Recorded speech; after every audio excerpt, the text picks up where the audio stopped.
World peace, world peace, world peace. The entire world is one big family. Thanks for watching Peace Ravi TV. You are my lovely family. Well, good day everybody. Vanakkam, Namaste, Namaskaram, Antaniki Namaskaram, Assalamu alaikum, Sastrikal, Bonjour, Buongiorno, ¿Cómo stai? Ohayo gozaimasu, Shangwu Hao. Today, successfully ninth part 9, Adolf Hitler history. In தமிழ்ல Adolf ஹிட்லருடைய சரித்திரம் புத்தகம் வாசிக்கலாம் வாங்க. இன்னைக்கு வெற்றிகரமாக 9வது பாகத்துக்கு போகிறோம். முக்கியமான பாகம். இது வரைக்கும் 1லேருந்து 8 பாகம் வரைக்கும் பண்ணியாச்சு. நீங்கள் பீஸ் ரவி டிவியில் அதை ஒரு தடவை திருப்பியும் கூட கேட்கலாம். அதுக்கப்புறம் இந்த 9வது பாகத்துக்கு வாங்க. அடால்ஃப் ஹிட்லர் புத்தகத்தை வாங்கி படிங்க. வேர்ல்டு ஹிஸ்ட்ரியில் முக்கியம். இதை எழுதினவர் திரு பா ராகவன் அவர்கள். நீங்கள் கிம்போதம்ஸு, அப்புறமா இங்கே சென்னையில் இருந்தீங்கன்னா பாரதி சாலை, அங்கெல்லாம் நிறைய புக் ஷாப்ஸ்லாம் இருக்குது. நீங்கள் அங்கெல்லாம் கூட போய் பார்த்து கேட்டு இதே புக்கு கூட வாங்கி நீங்கள் நீங்களும் வாசிங்க. நான் வாசிக்கிறது நீங்கள் காதில் கேட்குறீங்க, ரைட்டு. உங்களை ஊக்குவிக்கிறதுக்காக தான் நான் புத்தகத்தை படிக்கிறேன். நானும் தட்டு மாதிரி படிப்பேன். சில இடத்துல அது ஃப்ரேம் சரியில்லைன்னா நான் திருப்பியும் ஒரு வாட்டி நான் உங்களுக்காக எப்போவுமே படித்து சொல்கிறேன். நீங்கள் பார்த்துருப்பீங்க. அது மாதிரி நீங்களும் புத்தகத்தை வாங்கி நீங்களும் வாய் விட்டு படிங்க. மனசுக்குள்ளேயே வேண்டாம், வாய் விட்டு படிங்க. ஸோ அப்போ படிக்கும் போது என்ன ஆகுதுன்னா, உங்களுக்குள்ளேயே 2 கதாபாத்திரம் ஆகிடும். நீங்கள் படிக்கிறீங்க ப்ளஸ் உணர்றீங்க, ஃபீல் பண்ணுறீங்க. அப்படியே அந்த ஏரியாக்கெல்லாம் போகலாம். அந்த சப்ஜெக்டு நீங்களும் அந்த கதையோட ஒன்றி உள்ளே போந்து அப்படியே போய் பார்க்கலாம். ஹிஸ்ட்ரி இப்படிலாம் வந்திருக்காங்க. இது அப்படியே இப்போ நம்ம பாகம் 9க்கு போவோம். அடால்ஃப் ஹிட்லருடைய சரித்திரம் கொஞ்சம் பெருசாக தான் இருக்கும் இந்த பாகம். இருந்தாலும் அப்போ சுவாரஸ்யமாக அதில் நிறைய கதை இருக்கும்னு நினைக்கிறேன்.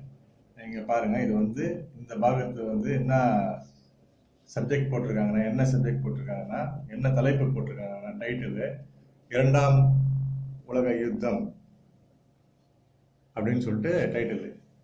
இதில் 2ஆம் உலக யுத்தம். டைரக்டாக டாபிக் உள்ள போவோம். சரி, தாக்க தொடங்குங்கள் என்று ஹிட்லர் உத்தரவிட்டார். செப்டம்பர் 1, 1939 அதிகாலை 4:45 ஆகியிருந்தன. கிழக்கு ஜெர்மனியின் எல்லைப்புறங்களில் இருந்து சீறிக்கொண்டு கிளம்பின போர் விமானங்கள். முன்னதாக ஜெர்மனிய எல்லையில் போலாந்து இராணுவம் அத்துமீறி தாக்குதல் நிகழ்த்தியதாக ஒப்புக்கு ஒரு குற்றச்சாட்டை முன்வைத்துவிட்டு கிளம்பியிருந்தார்கள்.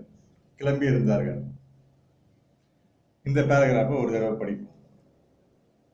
செப்டம்பர் 1, 1939 அதிகாலை 4:45 ஆகியிருந்தன. கிழக்கு ஜெர்மனியின் எல்லைப்புறங்களில் இருந்து சீறிக்கொண்டு கிளம்பின போர் விமானங்கள்.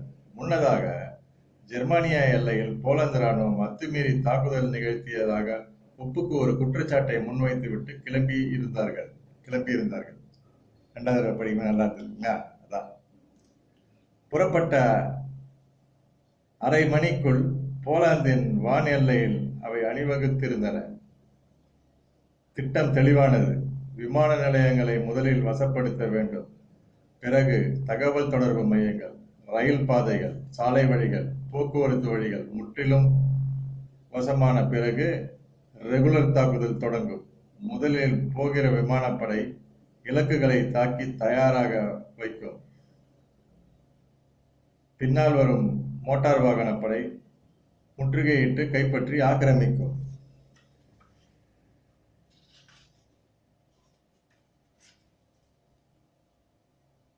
ஒரு முழுநீள யுத்தத்துக்கு தயாரான தேசமாக போலாந்து அப்போது இல்லை,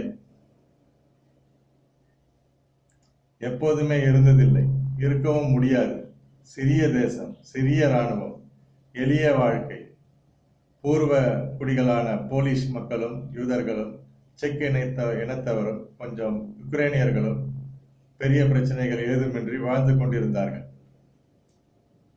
பூர்ஷ்வா அரசாங்கம்தான் நில உடைமை கொள்கையில் ஏகப்பட்ட குழப்பங்களுக்கு பேர் போன அரசாங்கமும் இருந்தது. அதாவது பூர்ஷ்வா அரசாங்கம்தான் நில உடைமை கொள்கைகளில் ஏகப்பட்ட குழப்படிகளுக்கு பேர் போன அரசாங்கமும் இருந்தது. ஆனாலும் மக்களுக்கு பிரமாதமான எதிர்ப்புணர்வு ஏதுமில்லை. ஐரோப்பா முழுவதையும் பாதித்த முதல் உலக யுத்தத்தை அடுத்த பொருளாதார நெருக்கடி போலந்தையும் பாதித்திருந்தது. கைக்கு வாய்க்கும் சரியாக இருந்த வாழ்க்கை. ஆனாலும் ஒரு யுத்தம் என்று வந்தபோது போலந்து இராணுவத்தினர் சற்றும் சளைக்காமல் தான் தற்காப்புக்கு போராட களமிறங்கினார்கள். எப்படியும் பிரான்சும் பிரிட்டனும் உதவிக்கு வரும் என்று அவர்களுக்கு தெரியும். ஆனால் ஜெர்மனிய படை முன்னேறி கொண்டிருந்த வேகத்துடன் ஒப்பிடுகையில் நண்பர்களின் வேகம் குறிப்பிடும்படியாக இல்லை என்கிற கவலை அவர்களுக்கு இருந்தது. ஜெர்மனியின் இராணுவத்தில் நாஜி படைகளும் கலந்திருந்தன. இம்மாதிரியான சர்வதேச யுத்தங்களில் அனுபவம் இல்லாத படைகள். ஆனாலும் அவர்களிடம் வெறி இருந்தது. தாக்குதல் வெறி, அழிக்கும் வெறி, அபகரிக்கும் வெறி. மேலே பறந்து வந்து தாக்கும் தங்கள் போர் விமானங்களை பார்த்து அவர்கள் உற்சாக குரல் கொடுத்து கொண்டே முன்னேறி கொண்டிருந்தார்கள். எதிர்ப்பட்ட கிராமங்களையும் நகரங்களையும் தீ வைத்துக் கொண்டே போனார்கள். கதறியோடும் பொதுமக்களை சுட்டு தள்ளியபடி முன்னேறினார்கள். அது மொத்தம் 62 டிவிஷன்கள் கொண்ட பெரும்படை, 6000 பீரங்கிகள், 2800 கனரக டாங்குகள், 2000 போர் விமானங்கள் மற்றும் பரிபூரண ஆயுத பலம் பெற்ற 18 லட்சம் வீரர்கள் இருந்தார்கள். போலாந்து போன்ற ஒரு தேசத்துக்கு இது மிகவும் ஆடம்பரம். ஹிட்லருக்கும் தெரியும். ஆனாலும் சர்வதேச அளவில் ஒரு கவனம் கவர வேண்டும் என்று அவர் உத்தேசித்திருந்தார். என்னை பார், என் பலத்தை பார். தவிரவும் அன்றைய ஜெர்மனியின் கடற்படை பிரிவில் இருந்த 7 நீர்மூழ்கி கப்பல்களும், 2 விமானத்தாங்கி போர்க்கப்பல்களும், 3 குரூசர் கப்பலும் முற்றிலும் போலந்தை கவனிப்பதற்காகவே அணிவகுத்து நிறுத்தி வைக்கப்பட்டன. இது நிச்சயம் அச்சுறுத்தும் போலந்தை மட்டுமல்லாமல் ஒட்டுமொத்த ஐரோப்பாவையும். உண்மையில் ஹிட்லர் தாக்குதல் உத்தேசத்துடன் கடல் படையை தயார் செய்யவில்லை. தனது விமானப்படையும் தரைப்படையும் யுத்தத்தில் ஈடுபட்டிருக்கும் போது நடுநிலை நாடுகள் எதுவும் கடல் வழியே போலாந்துக்கு எவ்வித உதவியும் அளிக்க முடியாதபடி தடுப்பதற்காகத்தான் அந்த ஏற்பாடு. வர்த்தக கப்பல்களை பார்த்தால் கூட சுடுங்கள் என்று அவர்களுக்கு உத்தரவு கொடுத்திருந்தார். பால்டிக் கடலில் ஜெர்மனிக்கும் போலாந்துக்கும் இடையிலான கடல் எல்லை முழுவதையும் இந்த கப்பல்கள் ஐயனார் போல் காக்க தொடங்கின. போலாந்து கவலைப்படத் தொடங்கியது. கைவசம் வீரம் இருந்தாலும் வீரர்களின் எண்ணிக்கை போதாது. 39 டிவிஷன் காலாட்படை வீரர்கள், 11 குதிரைப்படைகள், 200 பீரங்கிகள், 800 போர் விமானங்கள். இதுதான் பலம். வைத்துக்கொண்டு பொம்மை சண்டை போடுவது கூட கஷ்டம். பிரிட்டனும் பிரான்சும் எப்போது வந்து சேரும் என்பது தெரிந்தால் அதுவரை தாக்குப்பிடிப்பதற்கு ஏற்ப படைகளை பிரித்து பயன்படுத்தலாம். ஆனால் அதுதானே தெரியவில்லை. அவங்க 2 பேரும் எப்போ வருவாங்க உதவிக்கு அப்படின்னு அதுவும் தெரியல. கொஞ்சமா இருக்கு இவங்க கிட்ட படை கம்பேர் டு அந்த சைடில். ஸோ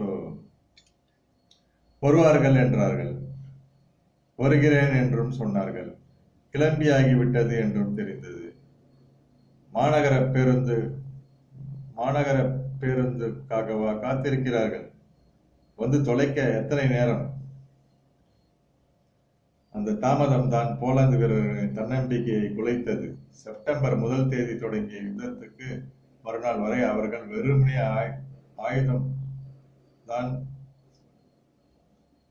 ஆயத்தம்தான் செய்து கொண்டிருந்தார்கள். படைகளை திரட்டவே அவகாசம் போதவில்லை.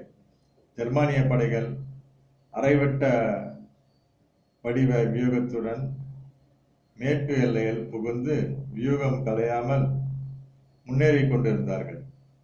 ஆரம்பித்த முதல் நாளே பேரழிவுகளை பார்க்க தொடங்கியது போலாந்து.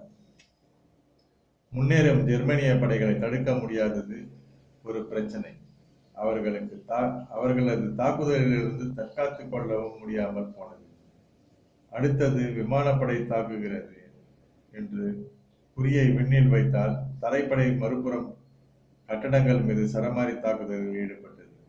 அதை கவனிக்க புகுந்தால் மீண்டும் விமானப்படையின் குண்டு மழை. அந்த நெருக்கடியில் இரு பிரிவாக நின்று தற்காப்பு பணிகளில் ஈடுபட கூட ஒழுங்கான உத்தரவு வரவில்லை அவர்களுக்கு. ஜெர்மானிய வீரர்கள் மின்னல் வேக தாக்குதல் எனும் புதிய யுக்தி ஒன்றை அந்த யுத்தத்தில் அறிமுகப்படுத்தினார்கள். எதிரி சிந்திக்கவும் அவகாசம் அளிக்காமல் உள்ளே புகுந்து புரட்டி எடுத்துவிட்டு கண்ணிமைக்கும் நேரத்தில் காணாமல் போய்விடுகிற யுக்தி. போதிய இடைவெளியில் திரும்ப திரும்ப இதே நடவடிக்கை. எப்போது விமானம் வரும், குண்டு வீசும், அடித்து நொறுக்கும் என்று யாரும் யூகிக்க முடியாது. குறிப்பார்த்து கொண்டு காத்திருக்க முடியாது. கணக்குகளை தவிடுபொடியாக்கும் புதிய கணக்குகளை முன்னதாக ஹிட்லர் போட்டு கொடுத்திருந்தார். அதிலிருந்து அங்குலம் கூட நகர்ந்து போரிட அனுமதி இல்லை. ஒரு நகரத்தையும் மிச்சம் வைக்கக்கூடாது. முழுமையாக நகரம் வசமாகும் வரை அடுத்த இலக்கு நோக்கி நகரக்கூடாது. நகரம் வசமானது என்றால் என்ன? அத்தனை முக்கிய கட்டிடங்களையும் அடித்து நொறுக்குதல். போலாந்தின் ஒரு இராணுவ கொசுவும் அங்கே இருக்கக்கூடாது. காவல் நிலையங்கள், அரசு அலுவலகங்கள் அனைத்தும் வசப்பட்டாக வேண்டும். மக்களில் யாரும் துண்டு கலக்கங்களில் ஈடுபடலாகாது. வீதிக்கு வந்தால் சுட்டுத்தள்ளு, வீட்டுக்குள் பதுங்கிக் கொண்டால் கதவை இழுத்து பூட்டி வாசலில் ஆள் போடு. இப்படிதான் அவர்கள் முன்னேறினார்கள். சரியாக 12 தினங்களில் ஓர் அரைவட்ட வடிவில் நெருங்கி வார்சாவை முற்றுகையிட்டு விட்டார்கள் ஜெர்மனியர்கள். இதுதான் எல்லை. இதற்கு மேல் வாழ்வா சாவா யுத்தம்தான். போலந்து படைகள் இறுதி ஆயுத்தங்களில் இறங்கின. தளபதிகள் தம்மாலான அதிகபட்ச சிரத்தையுடன் வியூகங்களை வகுத்தார்கள். முன்னேறி அடித்தால் என்னும் சித்தாந்தம் இறந்துவிட்டது. முன்னேறி அடித்தல் என்னும் சித்தாந்தம் இறந்துவிட்டது. செய்ய வேண்டியது தற்காப்பு தாக்குதல் மட்டுமே. உதவிக்கு வருவதாக சொல்லியிருந்த பிரிட்டனும் பிரான்சும் மிக அழகாக ஏமாற்றியிருந்தன. யுத்தத்தில் நுழைவதற்கு போலாந்து ஒரு சாக்கு. அவர்கள் பிரான்சின் எல்லையில் நின்று கொண்டு ஜெர்மனிக்குள் தாக்குதலை தொடங்க ஆலோசித்து முன்னேற தொடங்கியிருந்தார்கள். ஜெர்மனி மீது தாக்குதல் சரிதான், நல்லது. அப்போது போலந்தின் கதி? உண்மையில் போலந்தை கைவிட்டது பிரிட்டனும் பிரான்சும் மட்டுமல்ல, போலந்தின் அப்போதைய ஆட்சியாளர்களும் தான். சரித்திரம் அதற்கு முன் கண்டிராத மிக கேவலமான நடவடிக்கை அப்போது அரங்கேறியது. அதிபர் தொடங்கி அவர் வீட்டு நாய்க்குட்டி வரை போலாந்தின் அதிகார மையத்தில் இருந்த அத்தனை பேரும் அன்று இரவோடு இரவாக வார்சாவை விட்டு ஓடிப்போனார்கள். ருமேனியாவுக்கு அவர்கள் உயிர் பிழைத்து ஓடிவிட்டார்கள் என்கிற தகவலே மிக தாமதமாகத்தான் இராணுவத்துக்கு கிடைத்தது. இது என்ன அவலம்? இப்படியும் நடக்குமா? இராணுவம் அங்கே யுத்தம் புரிந்து கொண்டிருக்கிறது. 12 தினங்களில் லட்சக்கணக்கான போலீஸ் மக்கள் உயிர் துறந்திருக்கிறார்கள். தேசமே பற்றி எரிந்து கொண்டிருக்கிறது. எல்லாம் எதற்காக? கொத்து கொத்தாக கைது செய்து மக்களை ஜெர்மானிய இராணுவம் ரயில் ஏற்றி அனுப்பி கொண்டிருக்கிறது. அத்தனை பேரும் யூதர்கள். ஆண்கள், பெண்கள், குழந்தைகள் வழியிலேயே சுட்டுக் கொன்று வீசி எறிகிறார்கள் என்று தகவல் வருகிறது. ஒரு நிமிடம் நின்று அஞ்சலி செலுத்த கூட அவகாசம் இல்லாமல் இங்கே தாக்குதல் அதன் உச்சத்தை எட்டிக் கொண்டிருக்கிறது. உயிர் ஒன்றை தவிர மிச்ச எல்லாம் போய்விட்ட சூழ்நிலை. ஒரு அரசாங்கம் இப்படியா புறமுதுகிட்டு ஓடும்? இராணுவத்தின் ஒழுங்கு அந்த வினாடியில் குலைந்து போனது. அவர்களது தன்னம்பிக்கை தளர்ந்து விட்டது. அன்றைய தினம் ஹிட்லர் விமானம் ஏறி வார்சாவுக்கு வந்தார். சுற்றி பார்த்தார். என்ன நடக்கிறது? போலந்துக்கு 12 தினங்களா? அது அதிகம். எனக்கு தாமதத்துக்கு காரணம் வேண்டாம். வெற்றி செய்தியை தந்தியில் அனுப்பிவிட்டு அடுத்த ஊருக்கு கிளம்ப ஆயத்தமாகுங்கள். மறுநாள் 2000 போர் விமானங்கள் வார்சா நகரத்தின் வானை வட்டமிட்டன. ஒரு வினாடி இடைவெளியும் இல்லாமல் அடித்துக் கொண்டே இருந்தார்கள். நகரில் ஒரு செங்கல் கூட மிச்சமில்லாமல் உதிர்ந்து விட்டன. அதே வேளையில் சில லட்சம் காலாட்படைகள் நகர் முழுவதும் சுற்றி வளைத்து வீடு வீடாக வீதி வீதியாக ஆக்கிரமிக்க தொடங்கினார்கள். எதிர்பட்ட அத்தனை பேரையும் கொன்றார்கள். அது கற்பனைக்கு அப்பாற்பட்ட பேரழிவு. அந்த ஒரு தினத்தில் மட்டும் 2000 பேர் வார்சாவில் வீதியில் இறந்து கிடந்தார்கள். தவிரவும் 2200 இராணுவ வீரர்கள் உயிர் துறந்திருந்தார்கள். படு காயத்துடன் உயிருக்கு போராடி கொண்டிருந்தவர்கள் எண்ணிக்கை 17,000. பின்னால் இடிபாடுகளை விலக்கி சிக்கியிருந்த உடல்களை மீட்டு எண்ணி பார்த்தால் மொத்தம் ஸ்கோர் 63,000 பேர். 30ஆம் தேதி வரை தாக்கு பிடித்தார்கள் போலாந்து வீரர்கள். அதற்கு மேல் முடியவில்லை, விழுந்து விட்டார்கள். கொண்டாடி கொண்டிருக்க அவகாசம் இல்லை என்று ஹிட்லர் அங்கிருந்து எச்சரித்தார். வார்சா, கேலட்ஸ், சிலேசியா, பொமரானியா, லோட்டஸ் ஆகிய போலாந்தின் மாகாணங்கள் உடனடியாக ஜெர்மனியின் பகுதிகளாக அறிவிக்கப்பட்டன. மீதமிருந்த பகுதிகளை ஜெர்மனியின் பிரதிநிதியாக ஒரு கவர்னர் ஜெனரல் தனியே ஆழ்வார் என்றும் அறிவிக்கப்பட்டது. பல லட்சக்கணக்கான போலந்து மக்கள் கிடைத்ததை வாரி சுருட்டி கொண்டு அகதிகளாக அக்கம் பக்கத்து தேசங்களின் எல்லையில் போய் நின்று கதறிக்கொண்டிருந்தார்கள். சிலர் தப்பித்தார்கள், பலர் மாட்டிக்கொண்டார்கள். கணக்கில் வராத பல்லாயிரக்கணக்கான படுகொலைகள் எல்லைகளில் அரங்கேறின. போலாந்தின் வசமிருந்த ஜெர்மானிய நிலப்பரப்பை சேர்ந்த பூர்வ ஜெர்மானியர்கள் மட்டும் யுத்தத்தின் முடிவுக்கு சந்தோஷப்பட்டு ஹிட்லருக்கு மலர் கொடுத்து அனுப்பினார்கள். அதற்காக அவர்கள் வருத்தப்பட வேண்டிய காலமும் விரைவிலேயே வந்தது. பிராந்தியத்தின் அத்தனை வளங்களும் உடனடியாக ஜெர்மன் இராணுவத்தின் வசமாகி போனது. மக்களுக்கு ரொட்டி கிடைத்தாலே பெரிய விஷயம் என்கிற நிலைமை.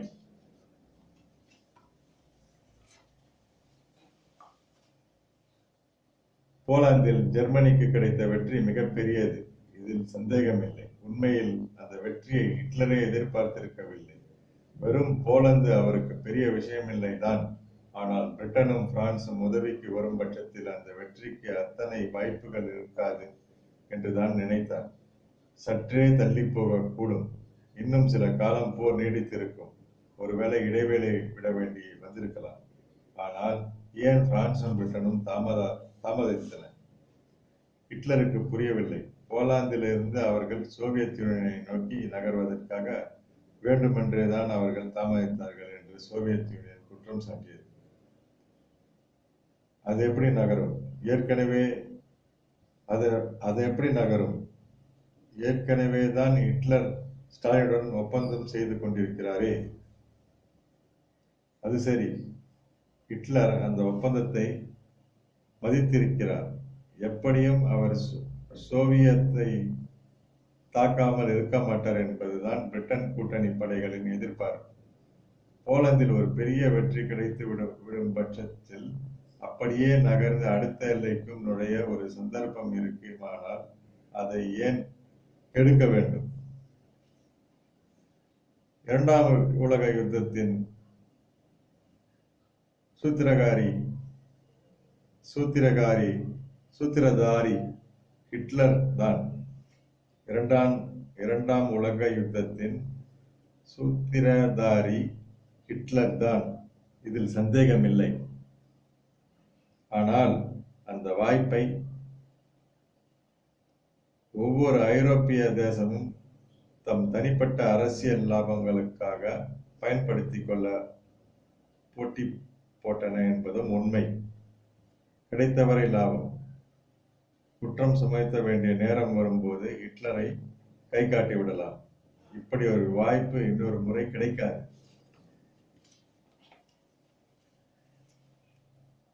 ஐரோப்பிய முதலாளித்துவ தேசங்களுக்கு சோவியத் யூனியனை ஒழித்துவிடும் பேரவா இருந்தது.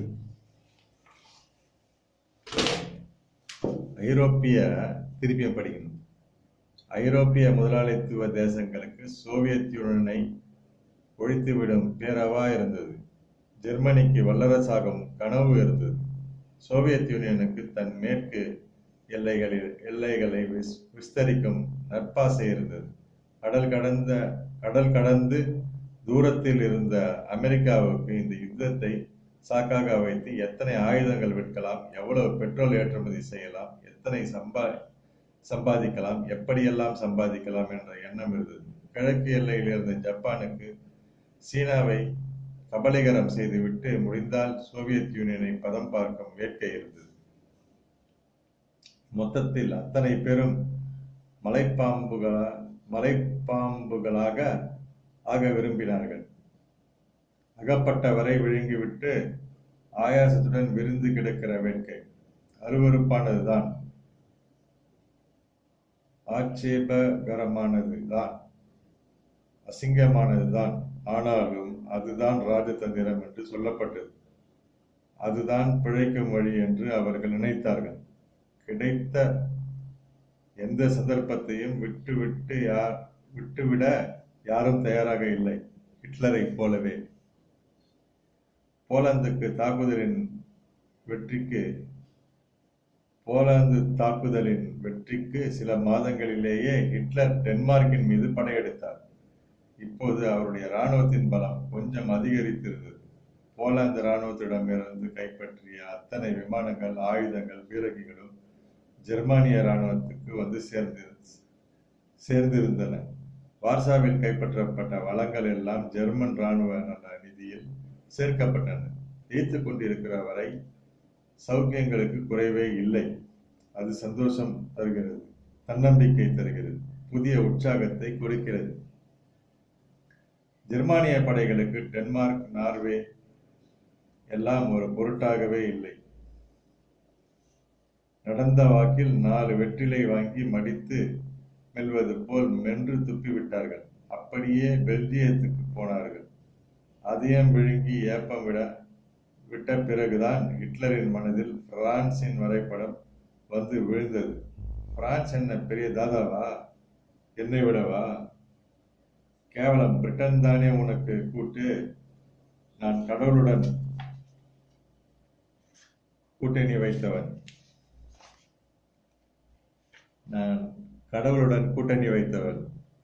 தடுத்து நிறுத்த முடியாதவன், ஆளப் பிறந்தவன்.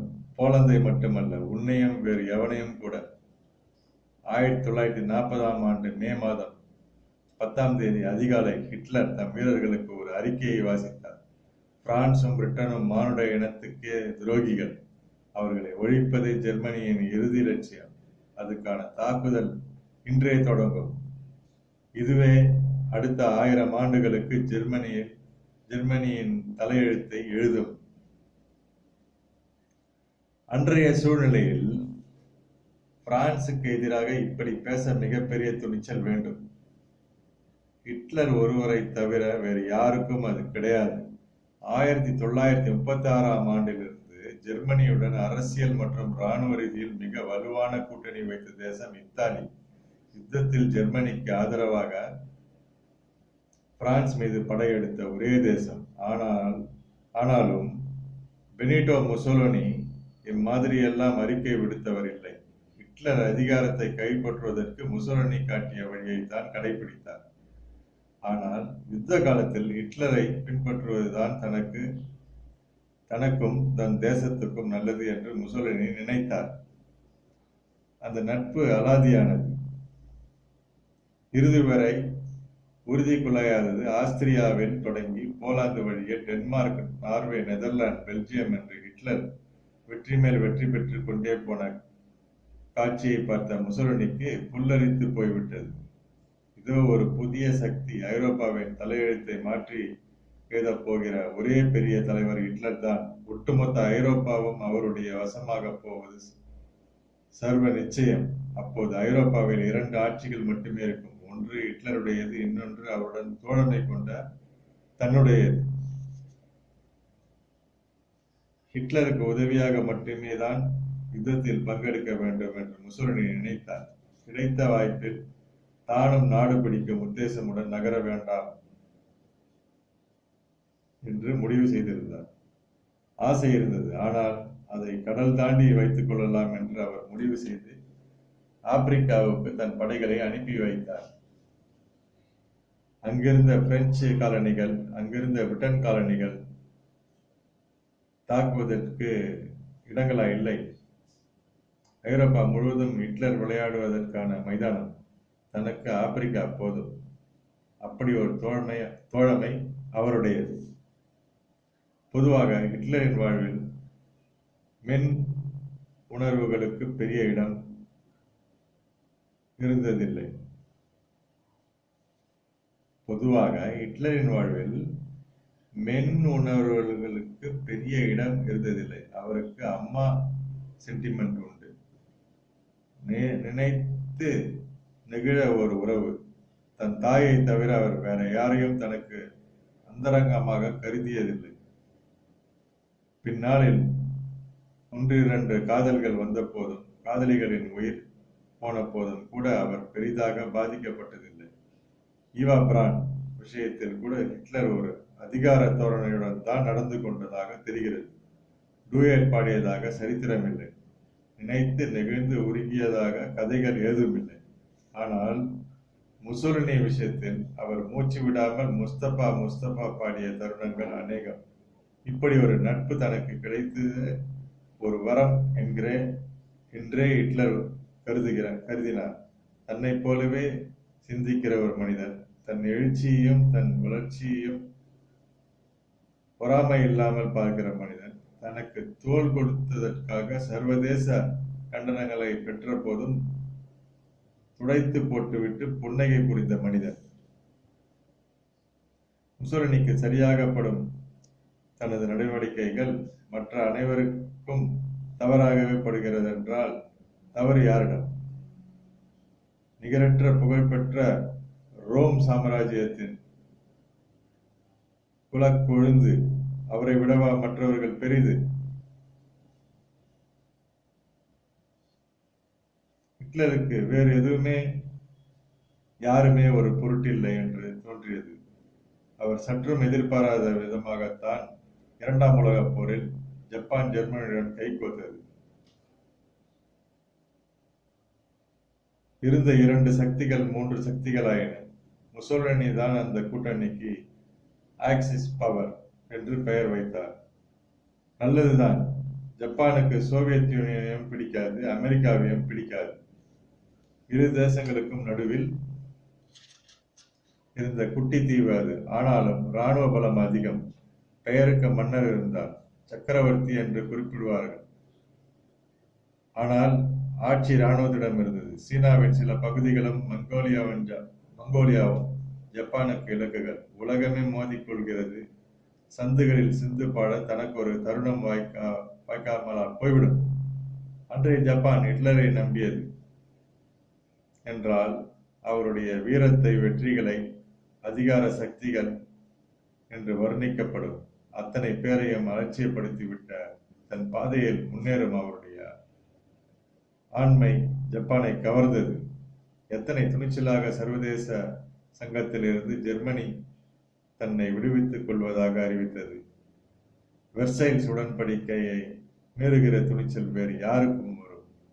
பிரிட்டிஷ் பிரதமர் சாம்பர் லைனே ஜெர்மனிக்கு வந்து ஹிட்லருக்கு தடவி கொடுத்து விட்டு போன காட்சியை செக்கோஸ்லாவிக்கியா விஷயத்தின் போது பார்த்தோமே. அதுவல்லவா வீரம், அதுவல்லவா ஆண்மை.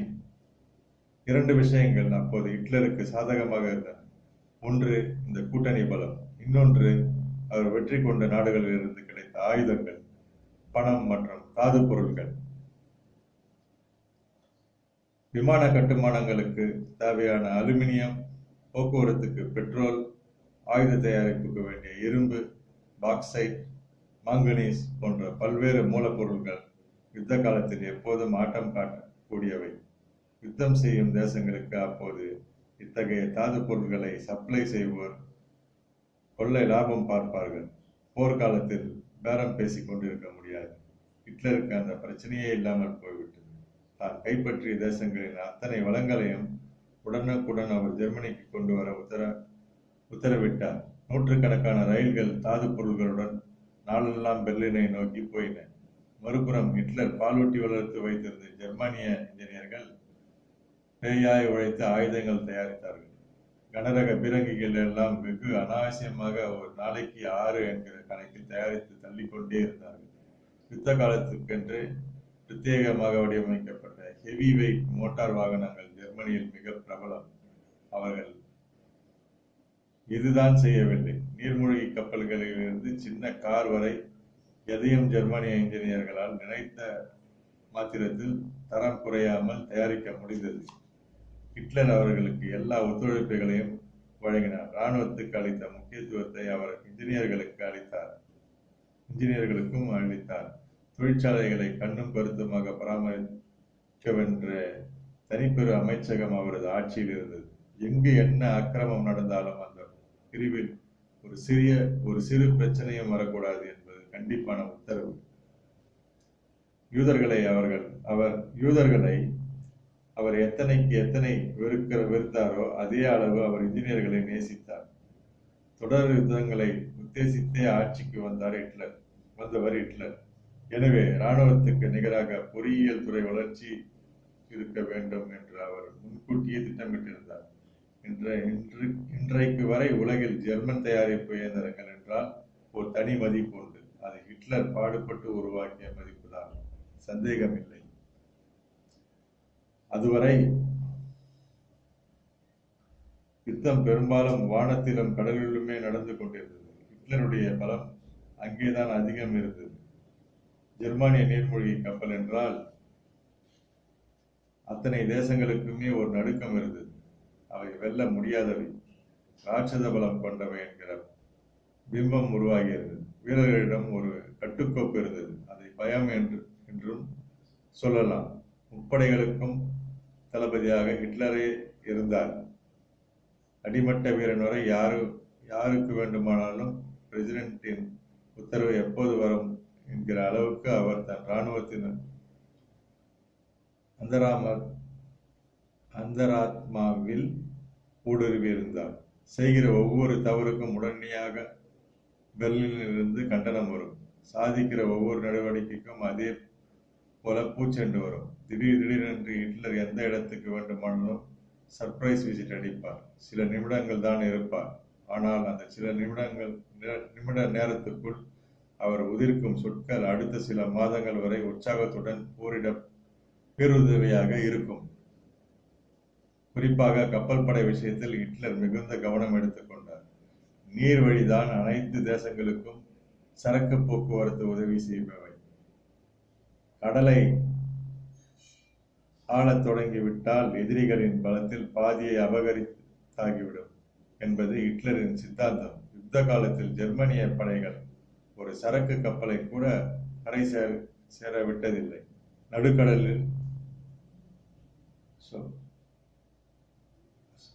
நடுக்கடலில் சொக்கப்பனை கொளுத்தும் வைபவங்கள் தினசரி நடந்து கொண்டிருந்தன. ஆனால் ஹிட்லர் அந்த கடல் யுத்தத்தை 1940க்கு பிறகுதான் வைத்துக் கொள்வதாக இருந்தார். போலந்தை கைப்பற்றிய உடனேயே பிரான்ஸ் மீதான அவர் குறி. ஆனால் அவரது தளபதிகள் திட்டத்தை ஓராண்டு தள்ளி போட சொன்னதால் மற்ற சிறு தேசங்களை கவனிக்க தொடங்கிவிட்டார். ஐரோப்பாவின் மேற்கு தேசங்கள் அனைத்தையும் முதலில் கைப்பற்றி விடுவது எல்லா விதங்களிலும் சௌகரியமானது. இருமுனை யுத்தம் அதன் மூலம் தவிர்க்கப்படும். பிரான்ஸ் பெரிய புள்ளி, அதை கடைசியாக பார்த்து கொள்ளலாம். முதலில் குட்டி தேசங்கள் அனைத்தையும் வளைத்து விட்டால் மேற்கு ஐரோப்பா முழுவதுமாக வசமாகிவிடும். பிறகு எங்கிருந்து வேண்டுமானாலும் படையெடுக்கலாம். யதார்த்தத்தில் அதுவே சௌகரியமாக இருக்கும் என்று ஜெர்மானிய தளபதிகள் கருதினார்கள். ஹிட்லர் சம்மதித்திருந்தார். ஏப்ரல் 1940இல் ஹிட்லர் டென்மார்க் மற்றும் நார்வே மீது படையெடுத்தார். எதிர்ச்சண்டைக்கு பிரான்சும் பிரிட்டனும் வந்தன. முன்னதாக போலாந்தில் ஜெர்மனியர்கள் காட்டிய வேகமும் வெறியும் அவர்களை மிகவும் எச்சரித்து இருந்தபடியால் அதிகவனமாக வியூகங்களை வகுத்திருந்தார்கள். ஆனாலும் ஹிட்லரின் வேகத்தை அவர்களால் எதிர்கொள்ள முடியவில்லை. ஜெர்மானியர்களின் விமானப்படைக்கும் காலாட்படைக்கும் ஒரு உத்திசைவு இருந்தது. இரட்டை சகோதரிகளின் கச்சேரி போல் தொடங்கிய வேகத்தில் தலைக்கட்டும் லாகவம் அவர்களுக்கு கைகூடியிருந்தது. விமானங்கள் பயணம் செய்யும் பாதை கீழே முன்னேறும் வீரர்களுக்கு துல்லியமாக தெரிந்திருந்தது. எப்போது கொண்டு வீசும், எங்கே சரியும், எங்கே டான்ஸ் ஆடும், எப்படி வளையும் என்று அனைத்தும் அத்துப்படி ஆகிறது.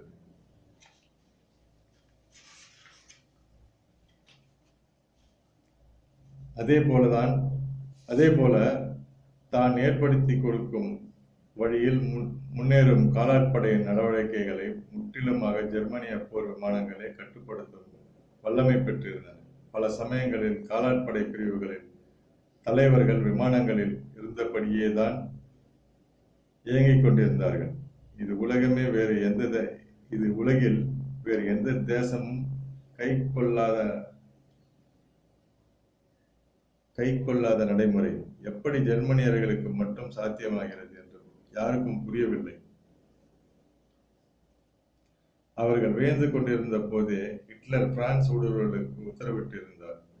பெல்ஜியம், நெதர்லாந்து என்று பிரிட்டன் கூட்டணி படைகள் தம் கவனத்தை குவித்துக் கொண்டிருந்த வேளையில் ஜெர்மனியின் ஒரு பெரும் படைப்பிரிவு பிரான்சின் தெற்கு எல்லை வழியே ஊடுருவ தொடங்கியது. அன்று மே 10 நள்ளிரவு தாண்டி அரை மணி ஆகியிருந்தது. பிரான்சின் எல்லையில் படர்ந்திருந்த அடர்ந்த கானகத்தின் வழியே ஜெர்மானிய இராணுவம் நகரத் தொடங்கியது. முதலில் பொறியாளர்கள், அவர்களுக்கு பின்னால் டாங்குகள், அதன் பின் காலாட்படை, அதன் பின் மோட்டார் படைகள். பாதை ஏற்படுத்திக் கொண்டே போகிற பொறியாளர்களை மற்றவர்கள் பின்தொடர வேண்டும். இடையில் நரி குறுக்கிடம்,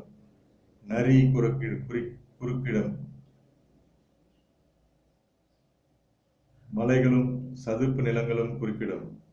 என்னவானாலும் பிரச்சனை இல்லை, வழி இல்லை என்று இராணுவம் சோர்ந்து உட்காரும்படி ஆகாது. ஒரே இரவில் ஜெர்மானிய பொறியாளர்கள் ஒரு சமயம் கிட்டத்தட்ட 500 மீட்டர் தொலைவுக்கு ஒரு மரப்பாலம் கட்டி டாங்குகள் கடக்க வழி ஏற்படுத்தி கொடுத்திருக்கிறார்கள். ஒரு சத்தம் கிடையாது. இலை 4ஆம் நம்பர் ஸ்பானரை எடு என்கிற ஏவல் கிடையாது. என்ன செய்வார்கள், எப்படி செய்வார்கள் என்று தெரியாது. ஆனாலும் சொன்ன நேரத்தில் காரியம் நடந்து முடியும். அதுவும் எதிரிகள் மோப்பம் பிடிக்காத விதத்தில். மிக திறமையாக அவர்கள் முன்னேறி கொண்டிருந்தார்கள். முன்னதாக ஒரு ஏற்பாடு செய்யப்பட்டிருந்தது. முன்னேறி வரும் ஜெர்மானிய படைகளை ஏதோ ஒரு இடத்தில் பிரெஞ்சு படைகள் எதிர்கொள்ளத்தான் போகிறது. அந்த கணத்தில் ஒரு கவன தடுமாற்றலும்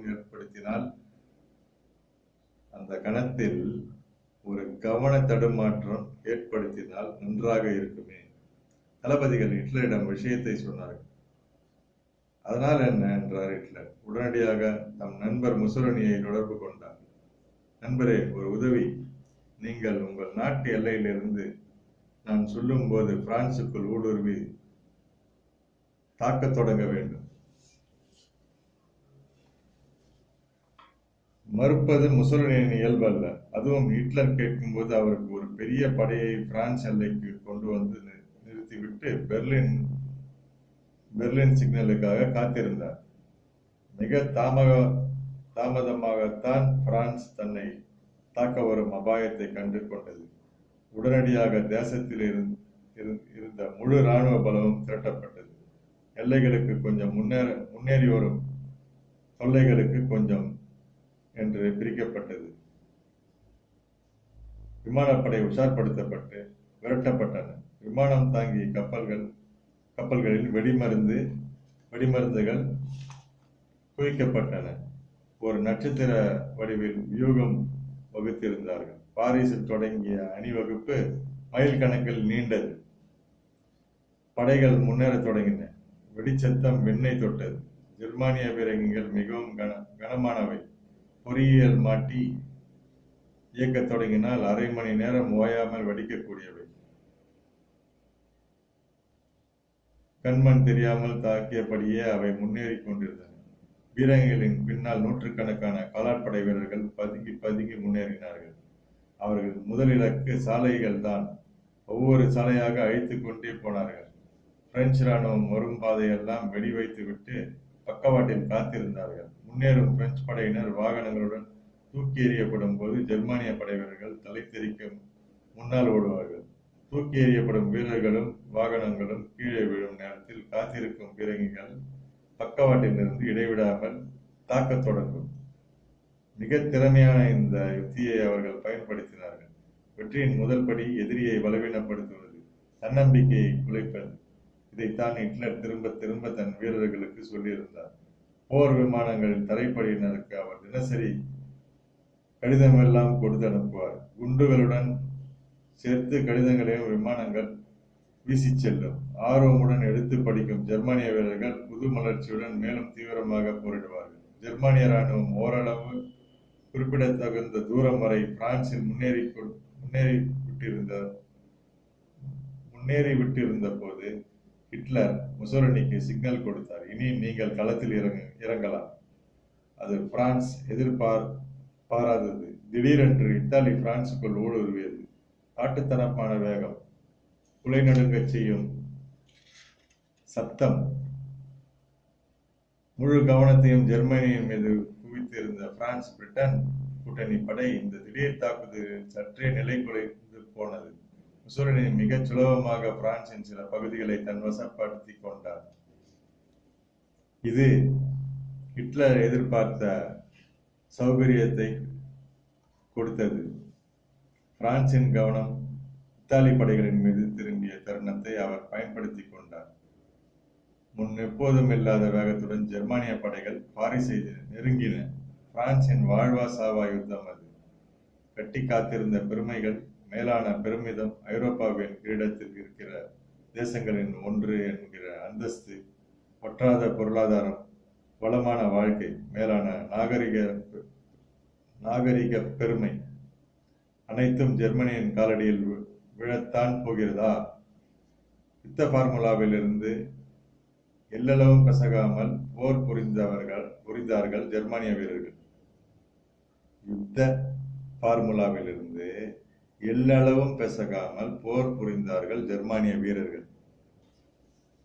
அதற்கு முன் அவர்கள் நிறைய வரம்பு மீறல்கள் செய்தவர்கள் தான். ஆனாலும் பிரான்ஸ் விஷயத்தில் அடக்க ஒடுக்கமாகவே நடந்து கொண்டார்கள். ஒன்று மேலான பலம்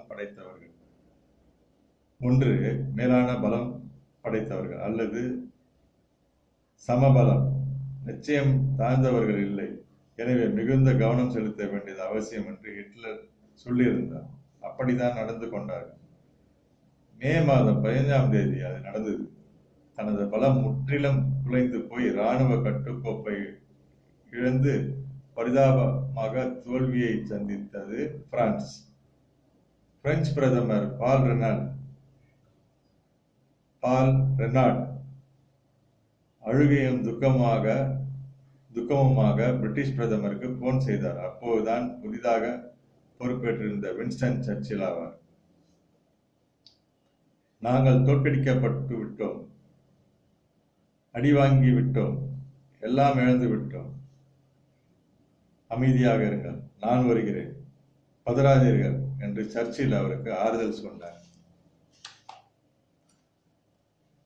மறுபுறம் பாரிஸ் நகரெங்கும் நிரம்பியிருந்த ஜெர்மானிய வீரர்களும் இத்தாலிய வீரர்களுக்கும் பட்டாசு வெடித்து மகிழ்ச்சியை கொண்டாடினார்கள்.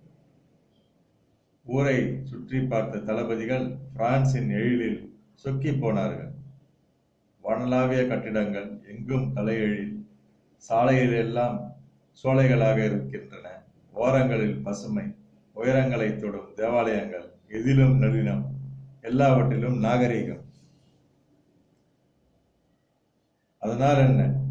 அடித்து நொறுக்கியதில் அத்தனையும் அலங்கோலமாகத்தான் ஆகி கிடக்கின்றன. குவிந்திருக்கும் கான்கிரீட் மலைகளை அப்புறப்படுத்தவே ஒரு மாதம் ஆகிக்கூடும். பிரான்ஸ் திரும்ப எழுந்திருக்க எப்படியும் 1 வருடம். 11ஆம் தேதி காலையிலேயே பிரிட்டிஷ் பிரதமர் சர்ச்சில் அவசரமாக பாரிஸுக்கு வந்தார். நிலவரம் அவர் எதிர்பார்த்ததை காட்டிலும் மோசமாகத்தான் இருந்தது. அதிகாரிகள் மிக தீவிரமாக அரசு ஆவணங்களை, ரகசியங்களை எரித்துக் கொண்டிருந்தார்கள். எந்த கணமும் ஹிட்லர் வந்து விடுவார். அத்தனை பேரும் ரகசிய இடங்களில் பதுங்கி இருந்தார்கள். ஊர் பிழைக்கவில்லை.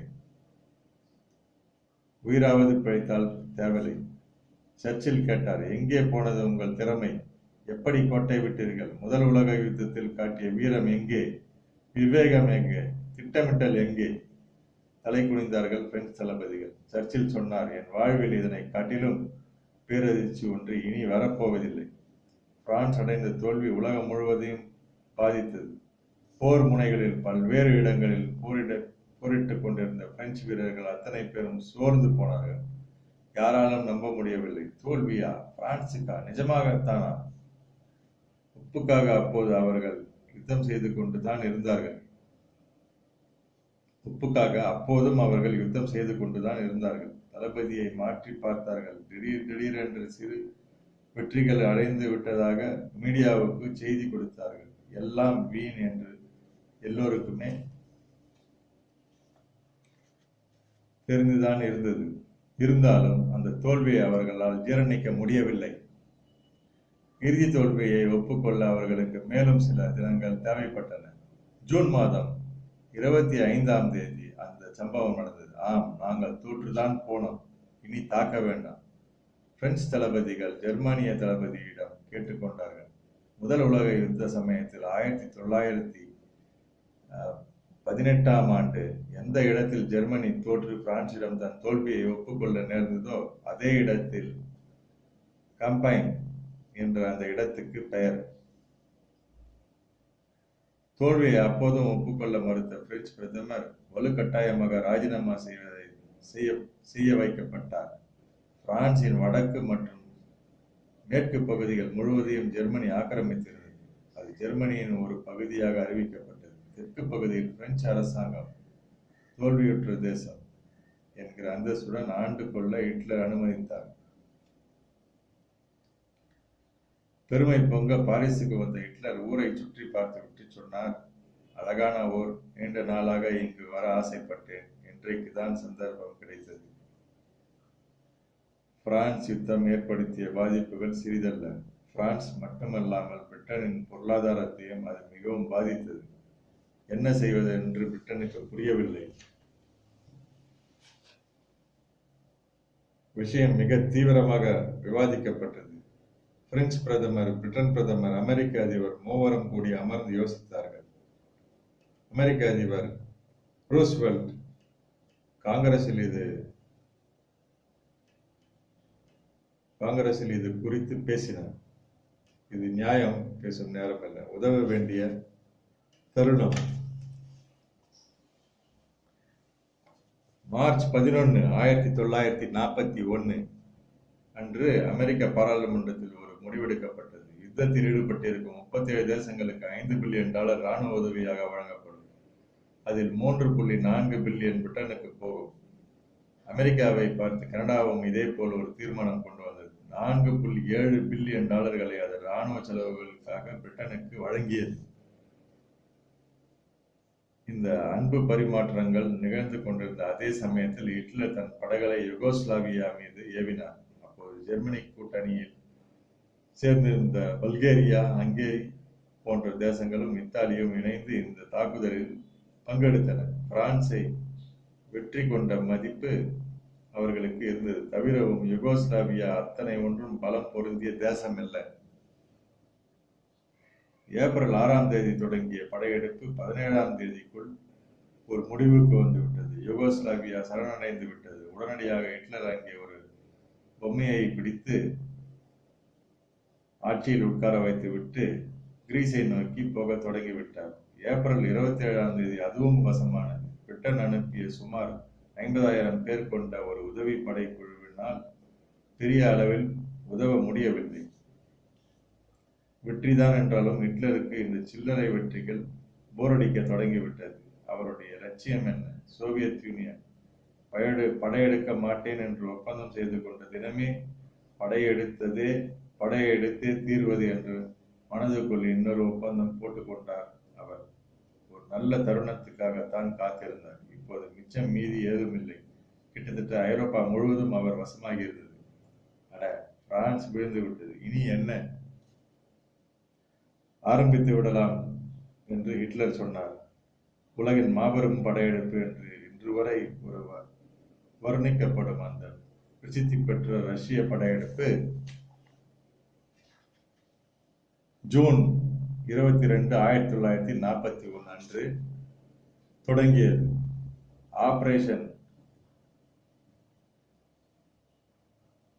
ஆபரேஷன் பார்பரோசா என்று அதற்கு பெயரிடப்பட்டது.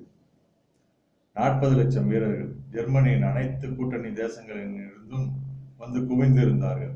4300 பீரங்கிகள், சுமார் 5000 விமானங்கள், ஏராளமான ஆயுத வசதிகள் அனைத்தும் ஜெர்மனியின் கிழக்கு எல்லையில் முதலில் குவிக்கப்பட்டன. போர் திட்டத்தை ஹிட்லரும் முசோலினியும் இணைந்து வரைந்தார்கள். முதலில் பால்டிக் குடியரசுகள் தொடங்கி உக்ரைன் அப்படியே முன்னேறி போய் கொண்டே இருக்க வேண்டியது. மாஸ்கோவை அடையும் வரை பயணம் நிற்காது. மறுபுறம் சோவியத் யூனியனும் இந்த தாக்குதலை எதிர்கொள்ள தயாராகி கொண்டிருந்தது. உடனடியாக இராணுவ பட்ஜெட் உயர்த்தப்பட்டது. தேசமெங்கும் இராணுவ சேவைக்கு தீவிரமாக ஆள் திரட்டப்பட்டது. அத்தனை தொழிற்சாலைகளும் ஆயுதம் செய்ய ஆரம்பித்தன.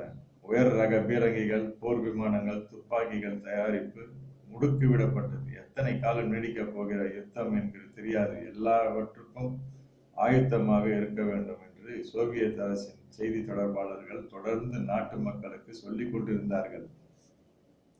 இராணுவத்தின் பெரும்பகுதி எல்லைப்புறங்களுக்கு அனுப்பப்பட்ட வேளையில் ஹிட்லர் யுத்தத்தை தொடங்க உத்தரவு அளித்தார்.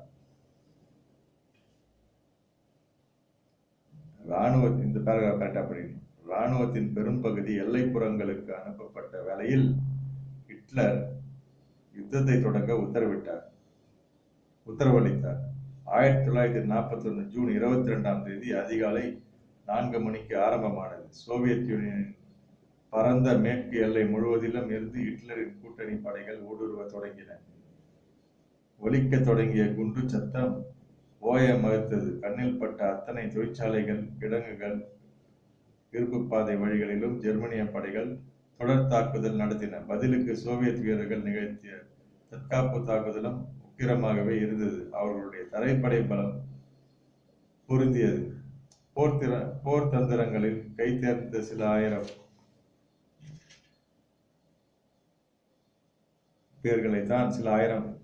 பேர்களைத்தான் அவர்கள் எல்லையில் நிறுத்தியிருந்தார்கள். பீரங்கிகளை வீழ்த்தும் கலையில் அவர்கள் விற்பன்னர்களாக இருந்தார்கள். ஆனாலும் ஹிட்லர் திடீரென்று தம் படையினருக்கு ஒரு உத்தரவை அனுப்பினார். யுத்தம் தொடங்கிய முதல் நாளே அது ஜெர்மானிய துருப்புகளுக்கு மிகப்பெரிய சாதகமாக அமைந்துவிட்டது. திட்டமிட்டபடி தரைப்படை முன்னேறட்டும், ஆனால் நமது விமானப்படையினரை சோவியத் விமான தளங்களை குறிவைத்து முதலில் அனுப்புங்கள். அவர்கள் முதல் நாளே அதை எதிர்பார்க்க மாட்டார்கள்.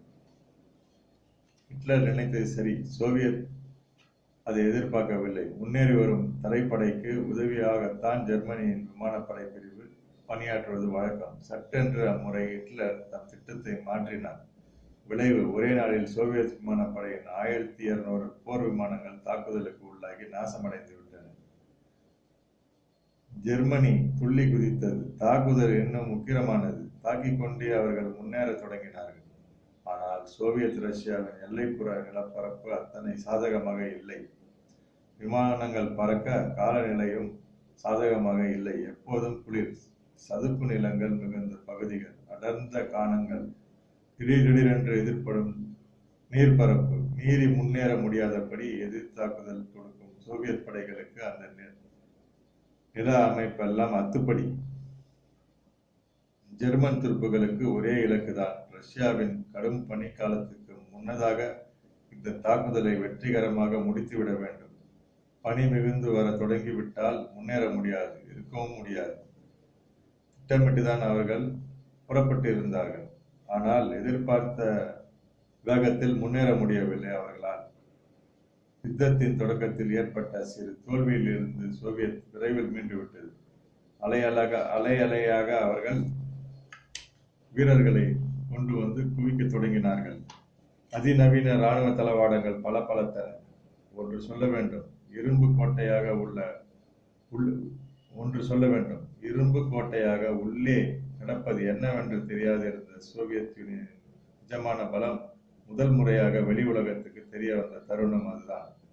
அப்பா, எத்தனை ஆயுதங்கள், எவ்வளவு பீரங்கிகள், விமானங்கள், வீரர்கள், தங்களுக்கென பிரத்யேகமாக அவர்கள் வடிவமைத்து வைத்திருந்த வியூக யுத்திகளும் தாக்குதல் பார்முலாக்களும் ஜெர்மானிய வீரர்களுக்கு மிகுந்த வியப்பை உண்டாகின. பேய்த்தனமாக அல்லவா வந்து மோதுகிறார்கள். ஆனாலும் சலிக்காமல் முன்னேறிக் கொண்டிருந்தது ஹிட்லரின் படை. ஒவ்வொரு நாளும் ஹிட்லர் யுத்த நிலவரம் கேட்பார், ஆலோசனைகள் தருவார், எல்லை பகுதியில் வந்து உட்கார்ந்து கொண்டு தளபதிகளுடன் ஆலோசனை நடத்துவார். ஒரு அவசரம் என்றால் தயங்காமல் கூப்பிடுங்கள், நானே ஓடி வருகிறேன் என்று எப்போதும் சொல்வார். வாய் வார்த்தையாக அல்ல, உண்மையிலேயே அவர் தயாராக இருந்தார். ஒரு முழு இராணுவத்தின் உற்சாகத்தையும் வெறியையும் தனி மனிதராக அவர் பெற்றிருந்தார் என்பதை மறுக்க முடியாது. ஜூன் மாதம் ஆரம்பித்த யுத்தம் எதிர்பார்த்ததை விட தாமதமாக நவம்பர் இறுதியில் ஒரு முக்கியமான கட்டத்தில் வந்து நின்றது. ஜெர்மானிய படைகள் லெனின்கிராட், மாஸ்கோ, ரோஸ்டாவ் போன்ற முக்கிய இலக்குகளின் எல்லைக்கு வந்து சேர்ந்து இருந்தன. அது இந்த பேரா கரெக்டாக பண்ணணும். ஜெர்மானிய படைகள் லெனின்கிராட், மாஸ்கோ, ரோஸ்டாவ் போன்ற முக்கிய இலக்குகளின் எல்லைகளுக்கு வந்து சேர்ந்திருந்தன. பல்லாயிரக்கணக்கான வீரர்கள் அதற்குள் இறந்து போயிருந்தார்கள். நிறைய சேதம், ஆயுதங்களும் பீரங்கிகளும் கூட மொத்த படையில் சுமார் 25% பேரை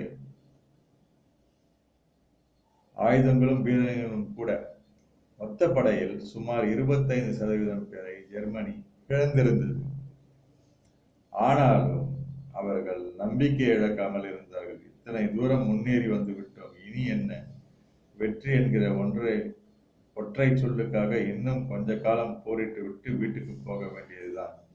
ஆனால் அங்கேதான் விதி குறுக்கிட்டது. ஹிட்லருக்கு பாலிய சிநேகிதனான அதே விதி.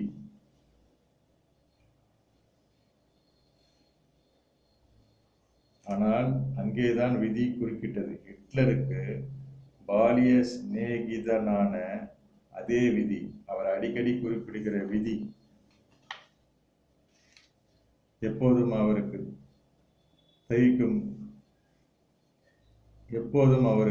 தகிக்கும் சூட்டுடன் வருகிற விதி. அம்முறை குளிர்காலத்தின் வடிவில் வந்திருந்தது. ரஷ்யாவின் குளிர்காலம். ஆம், இந்தியாவின் தாஜ்மஹால் மாதிரி, பிரான்சின் சாய்ந்தகோபுரம் மாதிரி, சீனாவின் பெருஞ்சுவர் மாதிரி அது ரஷ்யாவின் மிக முக்கியமான அடையாளம். நவம்பரில் தொடங்கி மார்ச் வரை நீள்கிற 5 மாத குளிர்.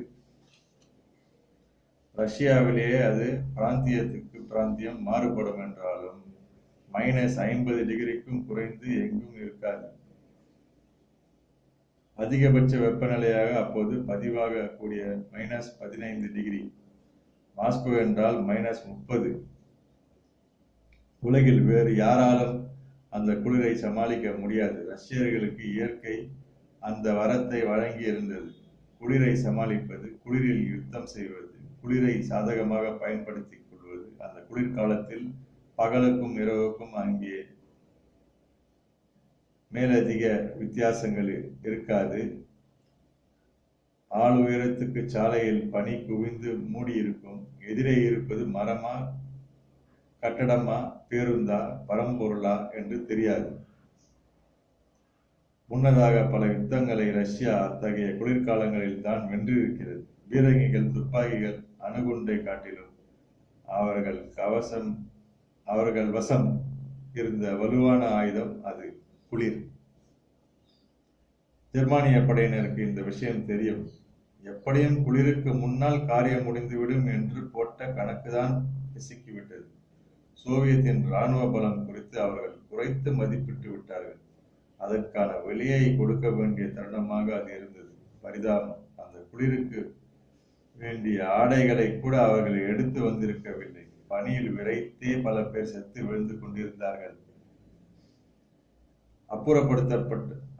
அப்புறப்படுத்த கூட அவகாசம் அளிக்காத சோவியத் படைகள் இடைவிடாமல் பீரங்கி தாக்குதல் நடத்தி கொண்டிருந்தது. தவிரவும் ஜெர்மானிய படை வீரர்களை ஓரிடத்திலிருந்து இன்னொரு இடத்துக்கு நகர்த்த முடியாத சூழல் உண்டானது. இது அபாயகரமானது. எங்குமே வழி புரியவில்லை. வரைபடங்கள் கைவிட்டன. குளிர் அவற்றை சாப்பிட்டது. விற்பனர்கள் மலைத்து போனார்கள். பாதைகளை சோவியத் படையினர் மூடிவிட்டிருந்தார்கள். மூடிய பாதைகளில் தாக்குதல் மட்டும் தொடர்ந்து கொண்டிருந்தது. முன்னேற விடாத தாக்குதல், 3 புறங்களிலிருந்தும் தாக்குதல். சமாளித்து பார்த்தார்கள், முடியவில்லை. செத்துப் போனார்கள். மிச்சமிருந்தவர்களுக்கு பயம் வந்தது. டிசம்பர் 5ஆம் தேதி சோவியத் தாக்குதல் ஒரு உச்சத்தை எட்டியிருந்தது. அன்றைக்கு குளிர் அவர்களுக்கு மிகவும் சாதகமாக -60 டிகிரியை தொட்டது. ஜெர்மானியர்களால் ஒன்றும் செய்ய முடியவில்லை. ஏதாவது ஒரு கூடாரத்தை பற்ற வைத்து விட்டு உள்ளே போய் உட்காரலாம் போலிருந்தது. சோவியத் படைகள் விடவில்லை. அதி ஆக்ரோஷமாக தாக்குதல் தொடங்கினார்கள். பின்வாங்குவது தவிர வேறு வழியில்லை. யுத்தம் தொடங்கிய நாள் முதல் அதுதான் ஜெர்மனிக்கு ஏற்பட்ட முதல் சரிவு. சுமார் 200 கிலோமீட்டர் தூரம் வரை சோவியத் படைகள் அவர்களை விரட்டி கொண்டு போய் பின்னால் தள்ளின. ஹிட்லர் அதிர்ந்தார். அவர் அதிர்ச்சியடைய இன்னொரு சம்பவம் அதே காலகட்டத்தில் நடந்தது. ஜப்பானின் அமெரிக்க தாக்குதல், பர்ல் துறைமுக தாக்குதல் விளைவாக அமெரிக்கா யுத்தத்தில் குதிப்பதாக அறிவித்தது. வின்ஸ்டன் சர்ச்சிலும் அமெரிக்க அதிபர் ரூஸ்வெல்ட்டும் சோவியத் சுப்ரீம் ஸ்டாலினை சந்தித்தார்கள். ஜப்பானை ஒழிப்பது முக்கியம்தான், ஆனால் ஜெர்மனியை அடக்குவது அதைவிட முக்கியம். விளையாடியது போதும், ஹிட்லருக்கு ஒரு முடிவு கட்டியாக வேண்டும். யார் எதிர்பார்த்திருப்பார்கள் அமெரிக்காவும் பிரிட்டனும் சோவியத் யூனியனும் ஒரு அணியில் வந்து நிற்கும் என்று? அதே விதி, ஹிட்லரின் விதி. அந்த வினாடி முதல் ஹிட்லரை தள்ளி வைத்து விட்டு யுத்தத்தின் கதாநாயகனாக அதுவே ஆகி போனது.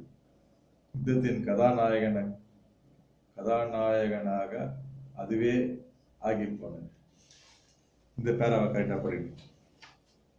அதே விதி, ஹிட்லரின் விதி. அந்த வினாடி முதல் ஹிட்லரை தள்ளி வைத்து விட்டு யுத்தத்தின் கதாநாயகனாக அதுவே ஆகி போனது. விதி. இதுதான் பார்ட் 9. கொஞ்சம் பெருசுதான், பட் இருந்தாலும் வந்து இதை வந்து எங்கேயுமே வந்து பிரேக் பண்ண முடியல. அதனால இந்த பார்ட் 9 இது மாதிரி போயிருக்கு. நல்லா சுவாரஸ்யமாக இது வரைக்கும் வந்திருக்கு. பாருங்க, போட்ட கணக்கு எல்லாம் சரிதான். ஆனால் வந்து கிளைமேட்டிக் கண்டிஷன்ஸ் அதில் வந்து போய் மாட்டிக்கினாங்க. ஃபுல்லாக வந்து ஃப்ரீசிங் கிளைமேட் அப்படியே உறைஞ்சி போகிற அளவுக்கு. ஆனால் அங்கேயே இருக்கிறவங்களுக்கு வந்து அது வந்து பழக்கப்பட்டது. இதில் வந்து எப்படி காத்துக்கலாம், அது இல்லாமல் அவங்களோட உடை எல்லாமே கெட்டது. ஆனால் இவங்களால வந்து முடியல. இதனால நிறைய பேர் வந்து சுட்டு தான் சாகல, அப்படியே வறட்சி, அப்படியே குளிரில் நடுங்கி அப்படியே நிறைய பேர் கொத்தாக இருந்திருக்காங்க. ஸோ இதுக்கு நடுவில் பார்த்தீங்கன்னா பிரான்ஸு, பிரிட்டனு, அப்புறமா வந்து சோவியத், இவங்க எல்லாரும் வந்து 3 பேரும் ஒரு கூட்டணியாக இருக்காங்க. அப்போ எல்லாருமே வந்து பெரிய பெரிய பலம் உள்ளவங்க. இனிமேல் இன்னும் எப்படி இருக்குன்னு பாருங்கள். ஸோ அடுத்த பார்ட்டில் நம்ம பார்ப்போம். தேங்க்ஸ் ஃபார் வாட்சிங் பீஸ் ரவி டிவி. ஃபுல்லாக பாருங்கள் வீடியோவை. நடுவில் பார்க்கறதுக்கு டைம் இல்லைன்னா அப்புறமா கூட பாருங்கள். பிள்ளைகளை வந்து வாய் விட்டு படிக்க சொல்லுங்கள். ஓகேங்களா? நன்றி. வந்து ஒரு 3 தடவை வேர்ல்டு பீஸ் சொல்லுங்கள். World piece, world piece, world piece. The entire world is one big family.